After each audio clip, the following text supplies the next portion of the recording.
Okay, চ' আজি আমি question number 6টো start কৰিব গৈ আছোঁ। ইয়াৰ আগৰ ভিডিঅ'বিলাক যদি তোমালোকে চোৱা নাই, কুৱেশ্যন নম্বৰ 5 বা ইয়াৰ আগৰ 7.3, 7.2 আগৰ কুৱেশ্যনবিলাক চোৱা নাই, তেনে তোমালোকে আগৰ ভিডিঅ'বোৰ চাব পাৰা। অ'কে, চ' আজি আমি কুৱেশ্যন নম্বৰ 6টো ষ্টাৰ্ট কৰিম। আৰু কুৱেশ্যন নম্বৰ 6ত আমাক কি বুলি কৈছে? চ' আমাক কৈছে যদি 1,2, 4, y, 6, আৰু 3,5 বিন্দুকেইটা এইটো ক্ৰমতে এটা সামান্তৰিকৰ শীৰ্ষবিন্দু হয়। এইকেইটা আমাক সামান্তৰিকৰ কি দিয়া আছে? শীৰ্ষবিন্দু বুলি দিয়া আছে। অ'কে, তো তেন্তে এক্স আৰু ৱাইৰ মান আমাক উলিয়াব লাগে। অ'কে, ইজি হয়, মানে একো ৱাৰ মান এইটো কুৱেশ্যন আমি ইজিলি কৰি ল'ম এতিয়া। এইটো চোৱা, মই প্ৰথমতে ধৰি লৈছোঁ ধৰা হ'ল ABC আৰু D এইকেইটা সামান্তৰিকৰ শীৰ্ষবিন্দু হয়। তো এইটো মই ধৰি লৈ প্ৰথমতে ABCD বুলি ধৰি লৈছোঁ, যিহেতু আমাক ABCD বুলি দিয়া নাই। তো ইয়াত মই চিত্ৰটো আঁকি লৈছোঁ। তো ক্ৰমে মানে ইয়াত এৰ পিছত B আহিবলৈ, B পিছত C পিছত D আহিবলৈ। তোমালোকে যদি ইয়াত A লোৱা, ইয়াত B লোৱা, ইয়াত C লোৱা, D লোৱা, এনেকুৱা কৰিলে নহ'ব। মানে ক্ৰম অনুযায়ী কৈছে নহয় জানো? তো A পিছত B আহিবলৈ, পিছত C আৰু D, তো এনেকুৱা হ'ব। অ'কে, আৰু কি হয়, সামান্তৰিকৰ বিপৰীত বাহুবিলাক সমান। আৰু যদি আমি কি কৰোঁ, দুটা আমি যদি ইয়াত সামান্তৰিকৰ কৰ্ণ আঁকি দিওঁ, তেন্তে কি কৰিবা, ইয়াত কৰ্ণটা কি কৰিব, এটা বিন্দুত কটাকটি কৰিব, হয় নে? ধৰি লোৱা ইয়াত O বিন্দুত কটাকটি কৰিব। আৰু কৰ্ণ দুটা কি হ'ব, সমানে সমানে ভাগ হ'ব। মানে ইয়াত OD আৰু OBৰ কি হ'ব, এইটো দুইফালে কি হ'ব, সমানে সমানে ভাগ হ'ব। আৰু ইফালে এই ACটো কি হ'ব, OA আৰু OCটো কি হৈ যাব, সমানে সমানে দুভাগ হ'ব। মানে এইটো কি হৈ যাব, ACৰ এইটো মধ্যবিন্দু হৈ যাব, আৰু এইটো কি হৈ যাব, BDৰো কি হৈ যাব, এইটো মধ্যবিন্দু হৈ যাব। তো ইয়াত আমি মধ্যবিন্দুৰ সূত্ৰটো আমি ইউজ কৰি পেলাই আমি কি কৰিম, ইয়াৰ আমি অংকটো কৰিম। অ'কে, চ' আমি ধৰি ল'ম, ধৰা হ'ল কি বুলি ধৰিম আমি, AC আৰু BDয়ে O বিন্দুত কটাকটি কৰে। AC আৰু BD কৰ্ণই O বিন্দুত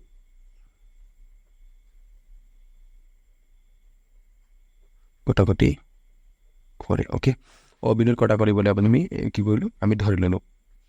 চ' নাও এতিয়া আমি কি কৰিব পাৰোঁ, আৰু চোৱা, যিহেতু কি হয়, ACৰ মধ্যবিন্দু O আৰু BDৰ মধ্যবিন্দু কি হয়, O হয়। আৰু O বিন্দুত নিজে কি হয়, নিজৰ লগত কি হয়, এটাই বিন্দু হয় নহয় জানো? তো ACৰ মধ্যবিন্দু আৰু BDৰ মধ্যবিন্দুটো কি হৈ যাব, Oটো কি হৈ যাব, দুইফালে কি হৈ যাব, সমান লিখিব পাৰোঁ আমি। অ'কে, চ' ইয়াত আমি কি কৰিব পাৰোঁ, O ACৰ মধ্যবিন্দু আৰু কি দিব, O BDৰো কি হৈ যায়, মধ্যবিন্দু। অ'কে, চ' নাও আমি কি ক'ব পাৰোঁ, এইটো O বিন্দুটো আমি কি ক'ব পাৰোঁ,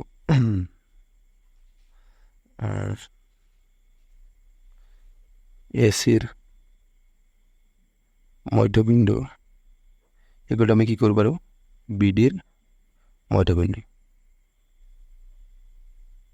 ওকে, ACৰ মধ্যবিন্দু আৰু BDৰ মধ্যবিন্দুটো কি হৈ যাব, সমান হৈ যাব নহয় জানো? যেহেতু ACৰ মধ্যবিন্দু O আৰু BDৰ মধ্যবিন্দু O, তো O বিন্দুটো নিজৰ O লগতে সমান। তো ACৰ মধ্যবিন্দু আৰু BD মধ্যবিন্দু কি হ'ব, আমাৰ সমান হৈ যাব। তো ইয়াৰ পৰা আমি মধ্যবিন্দুৰ সূত্ৰটো কি আছিলে, x1 + x2/2, আৰু ইফালে আছিলে আমাৰ y1 + y2/2।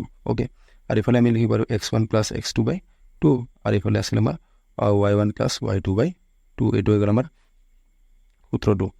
চ' ইয়াত আমাৰ x1 আৰু x2, এতিয়া আমি কোনটো, ACৰ কাৰণে ইয়াত ACৰ x1 আৰু এইটো আমি x1 আৰু y1 বুলি ধৰিম, আৰু এইটো x2 আৰু y2 বুলি ধৰিম। ইয়াত x1 আছে আমাৰ 1 প্লাছ ইয়াত x2 আছে x2, y1 আছে আমাৰ 2 প্লাছ y2 আছে আমাৰ 6, অ'কে, ইকুৱেলছ টু ইফালে আকৌ x1 + x2। তো ইয়াত আমি কি, BDত আমি এইটো x1 আৰু y1 বুলি ধৰিম, এইটো x2 আৰু y2 বুলি ধৰিম। তো ইয়াত আমাৰ x1 হৈ যাব 4, x2 হৈ যাব আমাৰ 3, তো y1 হৈ যাব আমাৰ y, প্লাছ y2 হৈ যাব আমাৰ কি হৈ যাব 5, 2। চ' এইটো আমি এতিয়া যদি সৰল কৰি দিওঁ কি হৈ যাব, এইটো 1 + x থাকিব, এইটো অলপ কৰিবতো নোৱাৰোঁ। এইটো 6 আৰু 2 যোগ হ'লে আমাৰ 8 হৈ যাব, 8/2, 8/2 মানে 2ৰে আৰু 4বাৰ, ইকুৱেলছ টু এইফালে 2 আছে আমাৰ, এইটো 4 আৰু 3 যোগ হ'লে 7, 7/2, কমাই পেলাই যাব y + 5/2, টো 2 থাকিব। অ'কে, চ' আমাৰ ইয়াত কি হৈ যাব, ইয়াৰ ফাৰ্ষ্ট পাৰ্টটো ইয়াৰ ফাৰ্ষ্ট পাৰ্টৰ সমান, ইয়াৰ ছেকেণ্ড পাৰ্টটো ছেকেণ্ড পাৰ্টৰ সমান। তো আমি লিখিব পাৰোঁ না 1 + x/2 = কি লিখিব পাৰোঁ, আমি 7/2 লিখিব পাৰোঁ। অ'কে, তো ইয়াত আমাৰ কি হৈ যাব, বজ্ৰ পূৰণ হৈ যাব। এইটো 7, 2টো ইয়াৰ লগত পূৰণ হৈ যাব, 2 পূৰণ কি হৈ যাব 1 + x, আৰু এইফালে আমাৰ কি হৈ যাব 2 × 7 হৈ যাব, হয়নে? এইটো 2 × 2 + 2 × 2 × x হ'লে 2x, ইয়াৰ একবাৰ ইয়াৰ একবাৰ পূৰণ হ'ব। যিহেতু কি আছে, ব্ৰেকেট আছে। তো 2 7 গুণ কি হৈ যাব আমাৰ 14। তো 2x = কিমান হৈ যাব, 14, বিয়োগ কি 2টো ইফালে প্লাছ আছে, ইফালে গ'লে মাইনাছ। তো 2x = আমি কিমান গ'লে 14 পৰা 2 গ'লে 12। তো ইয়াৰ x কিমান হৈ যাব, যিহেতু 2 ইফালে পূৰণ হৈ আছিল, ইফালে গ'লে হৰণ হৈ যাব। তো তো 2 12 6 বাৰ তো এটাকে x ইকুৱেল টু কিমান হ'ব 6 ওকে তো ইফালৰ পৰা আমি কি ৰাইট সাইডৰ পৰা আমি কি লিখিব পাৰো ইফাল ৰাইট সাইডৰ ইফাল ৰাইট সাইডৰ সমান হ'ব তো আমাৰ আছিল y + 5 2 আছিল ইকুৱেলছ টু ইফাল আমাৰ কিমান আছিল 4 তো 4 লগ সমান তো 1 আছে তো সাইড ইফালে কি আছে হৰণ ইফালে গলে যাব পূৰণ তো y + 5 ইকুৱেলছ টু সাইড গুণ হৈ যাব আমাৰ 8 তো y ইকুৱেলছ টু কিমান যাব 8 - 5 তো এটাকে y ইকুৱেল টু কিমান হ'ব 8 ৰ পৰা 5 গলে 3 হৈ যাব তাৰ পৰা আমি কিমান পালো x ৰ মান পালো 6 আৰু y ৰ মান পালো আমি কিমান 3 তো এইটো হ'ব আমাৰ 6 নম্বৰৰ সমাধান ওকে এটা চাম আমি কোৱেশ্চন নম্বৰ 7 টো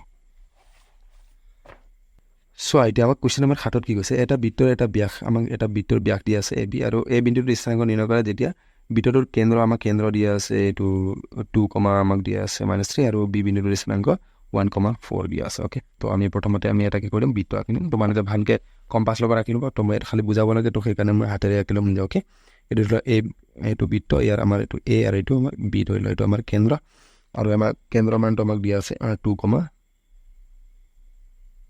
কেন্দ্ৰটো ধৰিলো p হয় 2, দিয়া -3 ওকে পাছত আমাক দিয়া আছে কি b বিন্দুৰ স্থানাংক দিয়া আছে 1,4 সো আমাক কি ওলাব লাগে a বিন্দুৰ স্থানাংকটো ওলাব লাগে তো প্ৰথমতে আমি ধৰি লম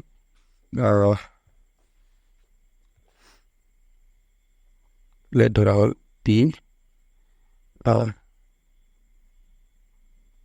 বৃত্তটোৰ কেন্দ্ৰ ওকে সো কি যাব বৃত্তটোৰ কেন্দ্ৰ তো ইয়াৰ পৰা দূৰত্ব একে আৰু p ৰ পৰা এৰ দূৰত্ব কি হয় একে তো এটো কি যাব আমাৰ মধ্যবিন্দু যাব যেটো নহয় জানো এটা বৃত্ত কি ব্যাসাৰ্ধ বিলাকে কেটো pb এটা ব্যাসাৰ্ধ ap এটা ব্যাসাৰ্ধ আৰু ব্যাসৰ মধ্যবিন্দু কি যাব মধ্যবিন্দুটো ইয়াৰ কি যাব মানে ab ৰ যোনটো মাজৰ বিন্দু আছে এটো কি যাব কেন্দ্ৰটো কি হৈ যাব বৃত্তটোৰ আমাৰ কি যাব মধ্যবিন্দু হৈ যাব তো p ab ৰ মধ্যবিন্দু যাব এটাকে আমি কি ক'ব পাৰো p টো কি হয় ab ৰ মধ্যবিন্দু হয় নহয় জানো তো আমি p বিন্দু কি লিখিব পাৰো p আমাৰ কিমান আছে p আছে আমাৰ 2, -3 ইকুৱেলছ টু যেটো মধ্যবিন্দু হয় তো মধ্যবিন্দুৰ সূত্ৰটো কি আছিল x1 + x2/2 আৰু ইফালে আছিল আমাৰ y1 + y আছিল 2 ওকে সো এটা আমি কি লিখিব পাৰো p 2, -3 ইফালে আমাৰ x এৰ মানটো আমাক কি লাগে আমাৰ a বিন্দুৰ স্থানাংক ওলাব লাগে নহয় জানো ইয়াত আমি a বিন্দুৰ স্থানাংকটো x আৰু y বুলি ললো ওকে তো ইয়াত a আমাৰ কিমান আছে x আছে 1 x আছে আৰু ইফালে x2 আছে আমাৰ 1/2 y1 হৈ যাব আমাৰ y আৰু y2 আমাৰ হৈ যাব কিমান 4 ওকে ইফালে 2 সো এতিয়া আমাৰ কি হৈ যাব ইয়াৰ আমাৰ ফাৰ্স্ট পাৰ্টটো ফাৰ্স্ট পাৰ্টৰ সমান সেকেন্ড পাৰ্টটো সেকেন্ড পাৰ্টৰ সমান তো আমি নাও কি লিখিব পাৰো ইয়াৰ আমাৰ x + 1/2 ইকুৱেলছ টু আমি কি লিখিব পাৰো 2 লগ সমান তো 2 টো ইফালে হৰণে আছে ফলে পূৰণ x + 1 ইকুৱেলছ টু কিমান হৈ যাব 2 দুগুণ আমাৰ হৈ যাব 4 তো এটাকে আমি কিমান ক'ব পাৰো x ইকুৱেলছ টু কিমান ক'ব পাৰো 3 ক'ব পাৰো নহয় যাব তো 1 টো ইফালে গলে কি যাব 4 ৰ পৰা মাইনাস হৈ যাব তো এফালে প্লাস হৈছে আৰু একবাৰত কি যাব 4 ৰ পৰা মাইনাস হৈ যাব তো আমি 3 পাম আৰু এফালে ৰাইট সাইডত আমি কি লিখিব পাৰো y + 4 ইফালে তলত আছিল 2 ইকুৱেলছ টু ৰাইট সাইডত আছিল -3 তো এইটো হৈ যাব y + 4 ইকুৱেলছ টু এটা 2 3 গুণ হৈ যাব -6 হৰণ আছে ফলে গলে পূৰণ তো y ইকুৱেলছ টু কিমান হৈ যাব -6 এটো 4 টো যেহেতু ইফালে প্লাস হৈছে ফলে গলে মাইনাস তো এটাকে y ইকুৱেলছ টু কিমান হৈ যাব -6 আৰু মাইনাস হৈ যাব -10 তো পালো আমি কিমান যোনটো a বিন্দুৰ স্থানাংক হ'ব কিমান এটাকে a বিন্দুৰ স্থানাংক a বিন্দুটোৰ স্থানাংক কিমান যাব